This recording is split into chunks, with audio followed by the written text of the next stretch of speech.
এবার ত্রিপুরা বিশালগড় কেন্দ্রীয় সংশোধনাগার থেকে পালিয়ে গেল যাবজ্জীবন সাজাপ্রাপ্ত কুখ্যাত আসামি স্বর্ণকুমার ত্রিপুরা। জেল পুলিশের ডিউটি নিয়েই উঠছে প্রশ্ন।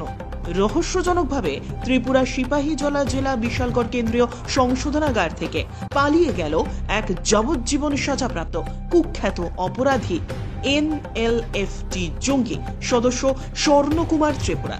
কারারক্ষীরা যাবজ্জীবন সাজাপ্রাপ্ত এই আসামিকে কারাগারের ভেতরের বিভিন্ন স্থানে অনেক খোঁজাখুঁজি করেও তার সন্ধান পাননি। জেল থেকে পালিয়ে যাওয়া যাবজ্জীবন সাজাপ্রাপ্ত আসামি স্বর্ণকুমার ত্রিপুরার পিতার নাম বীরেন্দ্র ত্রিপুরা।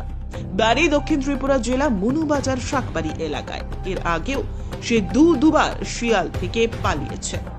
জেল থেকে যাবজ্জীবন সাজাপ্রাপ্ত আসামি পালিয়ে যাওয়ার ঘটনাকে কেন্দ্র করে জেল পুলিশ কর্মীদের বিরুদ্ধে বিভিন্ন অভিযোগ উঠছে। না করছে কেউ সাংবাদিকরা বাড়িতে ক্যামেরা করতো না করছে না আপনারা কেউ মানে কইছিনি যে সাংবাদিকরা ক্যামেরা করতে পারতো না, বাইরের থেকে সাংবাদিকরা কাজ করতে পারতো না? আমরা তো খবর পাই আইছি না, আসামি বাকি যেন খবর পাই আইছি।